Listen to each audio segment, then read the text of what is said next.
I took your hand tonight. No, you're all that I want inside. I imagine we fell in love, hung up under moonlight skies with you. I think I'll picture us here with the waves, the ocean's colors on your Assalamualaikum warahmatullahi wabarakatuh. Baik, kami di sini dari siswa-siswa SMA 1 Thomas. Ada tugas dari pelajaran seni yaitu untuk batik, Kak. Kita buat batik. Tapi langkah-langkah kita sebelum buat batik, kita ditugaskan untuk mewawancarai pengrajin batiknya sendiri. Kalau boleh tahu, kakaknya bisa ungkapin identitas secara singkat aja. Ya, nama saya Iko. Saya pengrajin batik, salah satu pengrajin batik di Kota Probolinggo. Rumah saya ya ini sebetulnya rumah saya, studio ini sebetulnya rumah saya. Cuma saya baru satu setengah tahun ini pindah ke pesisir Sembrasi. Saya ambil perumahan di sana. Jadi rumah di sana, di sini jadi tempat produksi. Berarti di sini produksi nyata. Iya, jadi saya nggak tinggal di sini, saya tinggalnya di pesisir. Kalau boleh tahu bisa dijelaskan profil singkat mengenai batik Purwa ini. Profil singkat tentang Purwa batik. Purwa batik itu kalau untuk filosofinya Purwa itu saya ngambil dari nama kakek ya. Purwa itu berasal dari nama belakangnya kakek saya. Terus berdirinya tahun 2012.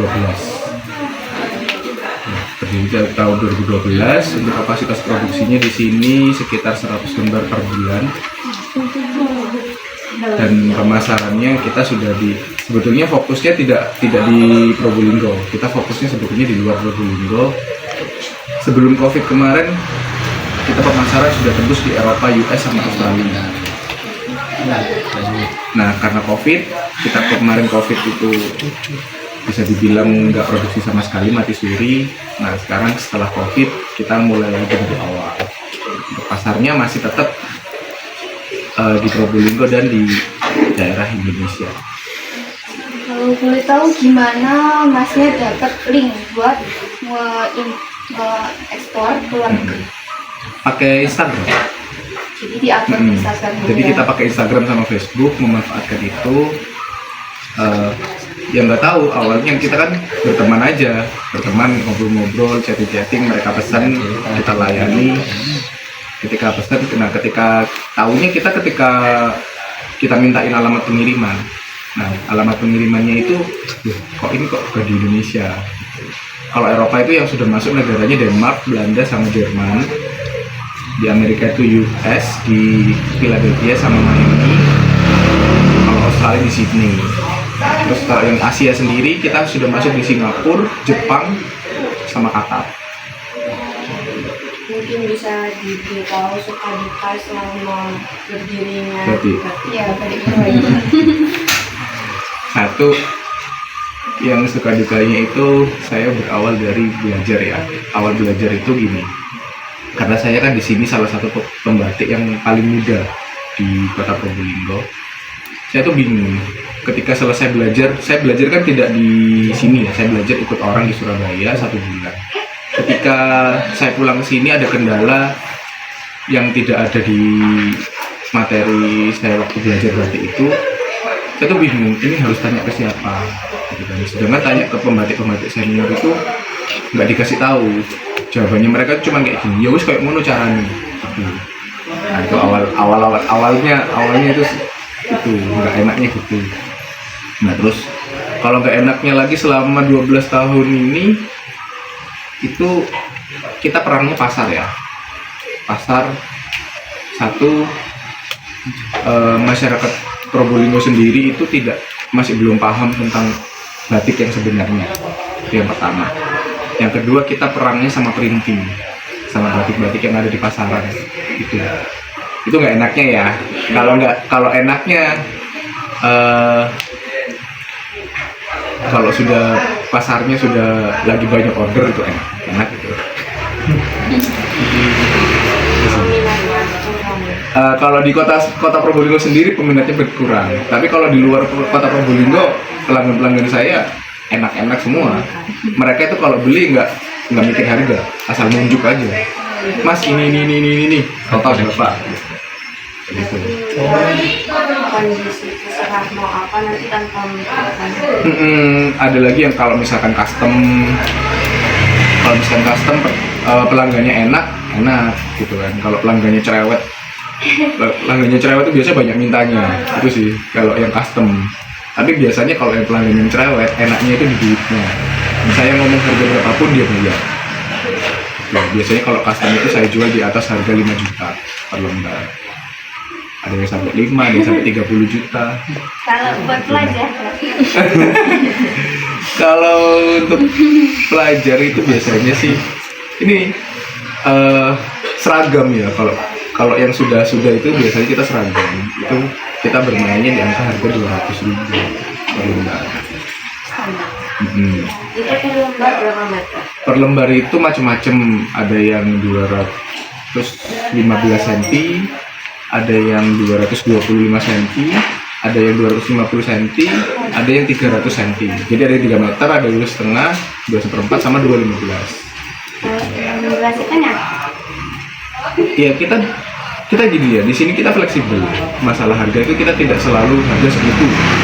Jadi nggak mematok. Iya, nggak mematok. Jadi sesuai dengan budget pelanggan. Mas, saya punya budget segini. Saya minta begini, itu bisa kita lakukan. Jadi kita fleksibel di masalah harga. Tidak begitu harus sekian enggak. nggak dilihat sulit nggak? Dari tingkat kesulitannya, dari tingkat kerumitan motifnya, sama durasi pembuatan. Biasanya sih kalau yang harga 1 juta ke atas itu biasanya kita 1 bulan itu baru selesai satu. Itu. Bahkan kalau yang harganya sudah di atas 5, di atas 10 juta itu bisa sampai kadang ada yang harga 15 juta. Kemarin yang terakhir itu saya 1 tahun baru selesai satu lembar. Karena memang prosesnya rumit. Iya. Tuh, kalau misalkan yang harga-harga kayak 200 kayak seragam itu paling cepat 3 hari, paling lama seminggu selesai. Ada beda ya? Jadi kan gini, Masnya kan udah berapa lama tadi merintis? Dari tahun 2012. Berarti berapa? Hampir 13 tahun. Hampir 13 tahun. Pasti kan ada masa-masa kelamnya juga Mas ya. Terus gimana cara Masnya menginovasikan batik? Kan awalnya kan batik itu aja. Kan untuk kaum Gen Z sekarang kan pilih-pilih ya pakaian. Jadi Masnya gimana cara menginovasikan batik yang awalnya sederhana menjadi seleranya gimana? Awalnya itu gini, saya ngikutin tren. Yang pertama ngikutin tren, yang kedua saya tidak sakut dengan desain yang sudah ada. Jadi misalkan begini, ada yang Gen Z yang, bang, aku pengen bikin batik deh bang, gambarnya ini, boleh? Tak dibikinkan, gitu. Itu yang pertama. Yang kedua, saya ngikutin trend fashion apa yang lagi booming. Nah, ini yang sekarang lagi banyak permintaan itu, tapi saya masih belum melakukan. Itu sarung sama bumper jacket. Kenapa kalau boleh tahu? Kita masih riset trennya apa, warna apa gitu. Kita kalau misalkan mengeluarkan produk itu tidak serta merta kita langsung langsung mengeluarkan, enggak. Tapi kita harus riset market dulu, dari warna, dari gambar, dari model. Kita harus riset dulu. Gitu. Tren marketnya begitu. Kan Masnya kan udah 13 tahun ya. Pasti tentunya ada prestasi yang udah didapat dari batik pro ini di kota atau maupun di luar. Kalau prestasi produknya, saya memang tidak pernah ikut lomba. Tapi kalau saya sendiri, ikut lomba itu sayanya.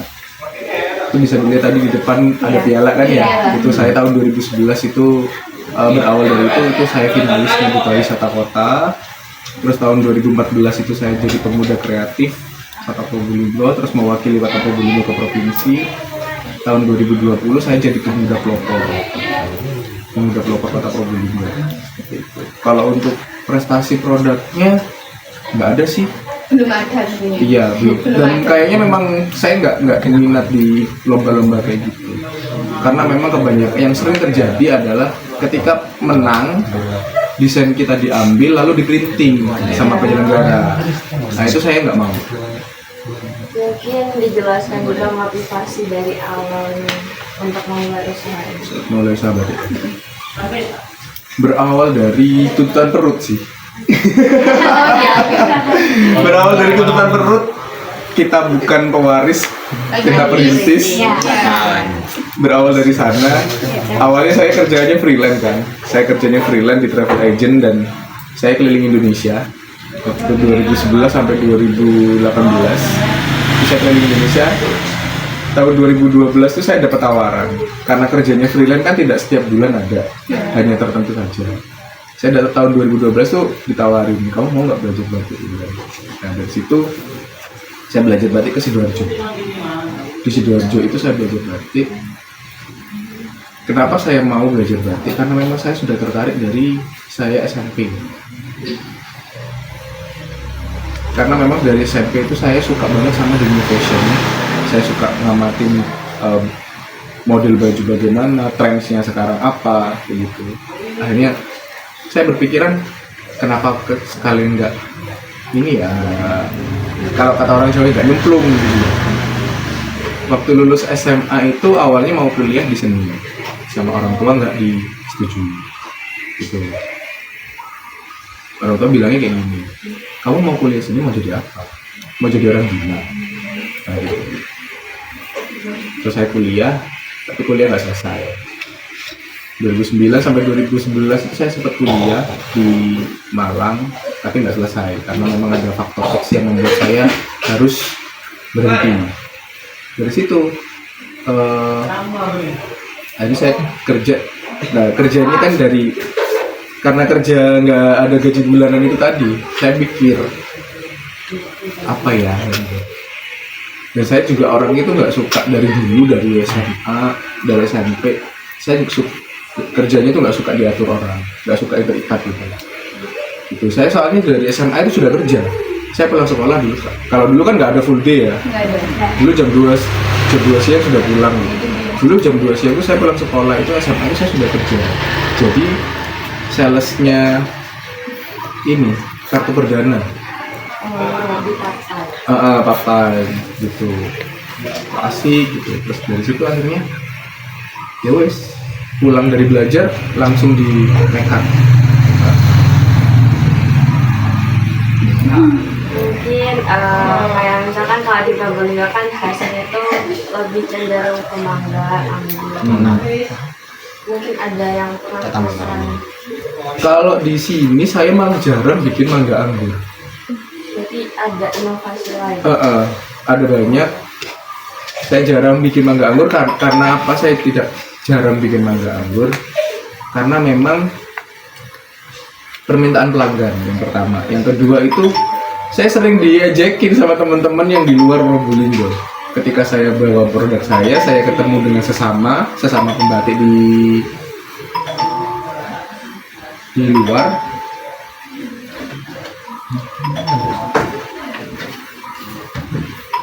Itu akhirnya saya nggak bikin mangga anggur. Mereka bilang kayak gini, kamu ngapain gambar keranjang buah di kain kayak gitu. Akhirnya dari situ emang nggak ada potensi lain yang bisa digali gitu kan.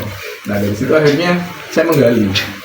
Ternyata saya nemu bisa ngangkat sejarah, bisa ngangkat budaya, bisa ngangkat tentang geografis, kayak geografisnya Probolinggo kayak gitu, tentang laut, tentang bunga. Dan bunga itu tidak selalu bunga yang ada di Probolinggo, tapi filosofinya mengarah ke Probolinggo. Untuk awal membuka usaha ini itu masnya pakai karyawan atau Enggak. sendiri dulu? Sendiri. Sendiri dulu. Dari tahun 2012 sampai tahun 2015 saya produksi sendiri. Selanjutnya, Nah, dari tahun 2015 tuh mulai dapet tim, mulai pelan-pelan. Dulu sebelum COVID itu sempat timnya 25 orang. Karena COVID down, bener-bener down. Mereka libur kan selama beberapa tahun itu COVID. Setelah COVID udah mulai normal lagi, udah mulai jalan lagi. Nah sekarang udah kalau misalkan dari COVID itu untuk mengembangkan lagi ke setelah COVID itu gimana? prosesnya. bangkit dari setelah keterpurukan, COVID itu ya. terbangkit dari keterpurukan. Waktu awal-awal COVID itu sebetulnya kita masih jalan.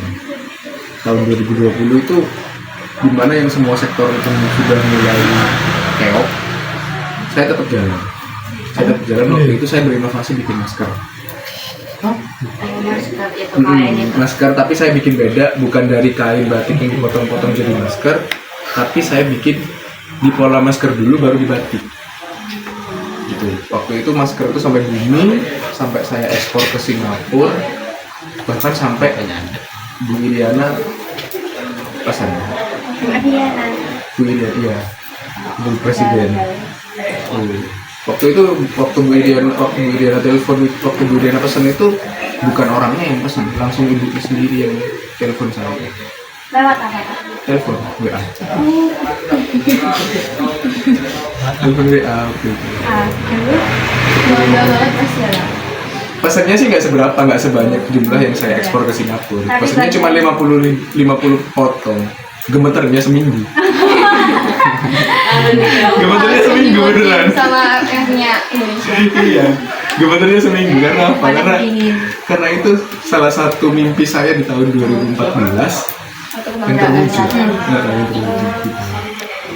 Untuk awal merintis support dari orang terdekat itu bagaimana Mas? Ada yang negatif atau positif dan cara nanggepinya itu bagaimana? Yang positif bisa dihitung sama jari. Satu. Yang negatif termasuk orang tua saya itu masuk di ada positifnya ada negatifnya gitu, banyakan negatifnya, bahkan sampai saya dihina-hina, sampai dibully, terus sampai orang tua saya itu bilang kerja apa bikin batik nggak ada hasilnya mas kerja sampai bilang seperti itu. Tapi saya bodo amat, saya cuek dan saya yakin saya bisa. Dari keyakinan itu saya bisa. Ya sekarang malah yang menghidupi keluarga batik. Sebagai motivasi gitu kan? Iya. Dengan motivasi dari SMP yang ingin jadi batik udah terwujud. Dan memang dari awal dari kecil sudah tidak suka diatur sama orang. Kadang sekarang anak-anak Gen Z itu ngomong selain diatur dilarang atur. Nah itu Iya. itu saya banget itu dari dulu itu sudah. Gitu. Untuk motif di Probolinggo kan berarti bisa mengangkat dari Apapun. selain buah. Jadi apapun yang ada di Probolinggo itu bisa dijadikan dengan motif, dan batik Probolinggo itu sendiri sebetulnya belum punya identitas. Yang dimaksud identitas itu begini, ketika kita melihat motif batik Parang, Kawung, kita sudah tahu oh itu batik Jogja, itu yang dinamakan identitas.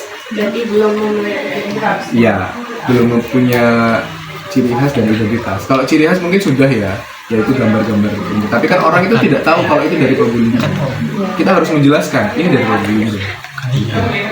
Kalau Banyuwangi sudah punya Baja Oli. Nah, itu orang pakai motif itu, orang yang pakai tidak perlu menjelaskan bahwa itu dari Banyuwangi kayak gitu. Madura dengan ciri khasnya, warnanya dan motifnya seperti itu, orang-orang juga tidak perlu menjelaskan bahwa itu dari Madura. Itu yang dinamakan identitas motif. Mungkin bisa dijelaskan cara pembuatan singkatnya. Kalau pembuatan singkatnya itu kan kita harus siapkan bahan dulu. Siapkan bahan, siapkan motif, sama siapkan konsep. Konsepnya mau dibikin seperti apa, motifnya mau dibikin seperti apa, lalu tata letaknya itu mau dibikin seperti apa di kain itu. Yang kedua, bahan siap, motif siap, semuanya siap, memindahkan motif desain motif tadi ke kain. Istilahnya kalau orang sini ngeblat, ya pakai pensil, ngeblat pakai pensil. Nah, setelah ngeblat pakai pensil itu baru nyanting, yang kayak di TV orang batik. Nah, itu istilahnya nyanting, atau yang dinamakan membatik yaitu proses nyanting itu yang dinamakan membatik itu. Prosesnya. Iya, sebetulnya kan definisi batik itu kan bukan kainnya, tapi prosesnya. Ada yang tahu nggak arti batik itu apa? Ya. Enggak, belum tahu, belum tahu. Batik itu definisinya adalah proses perintangan warna menggunakan malam panas. Itu batik. Nah, nyanting itu kan pakai malam panas. Ada juga yang pakai cap, pakai kayak stempel. Nah, kayak stempel tapi gede. Gitu. Dan itu alatnya dari tembaga. Tuh, itu. Tapi kan menggunakan malam panas, nah itu bisa dikatakan batik. Kalau tidak melalui proses itu tidak bisa dikatakan batik. Itu. Nah itu nyanting atau proses membatiknya. Nah setelah nyanting selesai, baru proses pewarnaan. Proses pewarnaannya selesai, di finishing. Biar warnanya nggak luntur, dimasukkan ke bahan kimia. Kalau itu warnanya sintetis, kalau warnanya alam dimasukkan ke bahan kimia tapi yang dari alam gitu.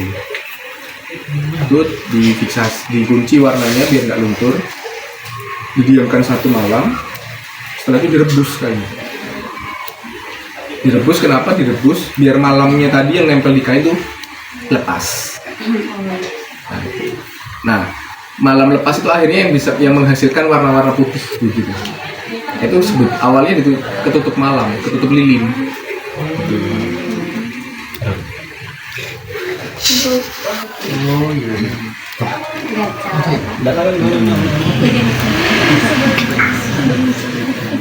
prosesnya sebetulnya kelihatannya panjang, tapi ketika dipraktekkan, dilakukan itu menyenangkan.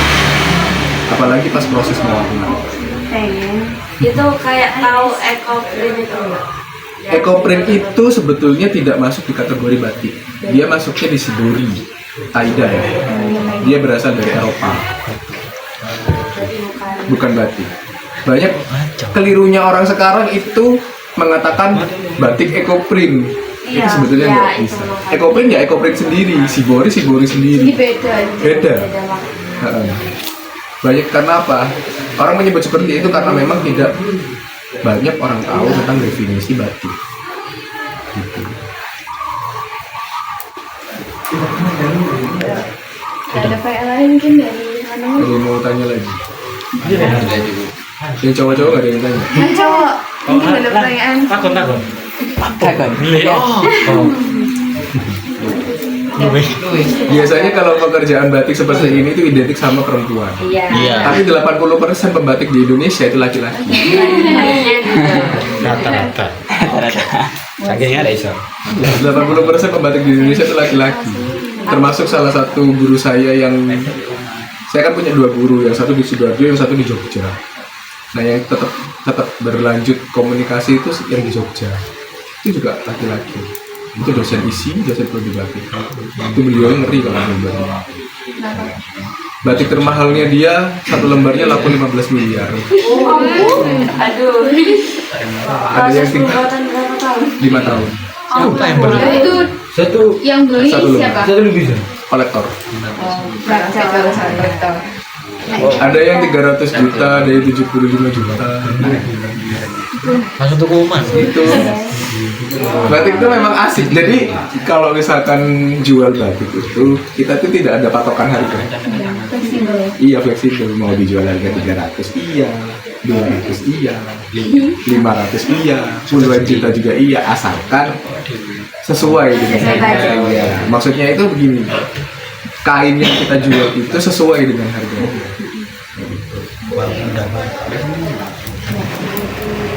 Untuk sesi wawancaranya itu selesai. Dari tadi kita pandang.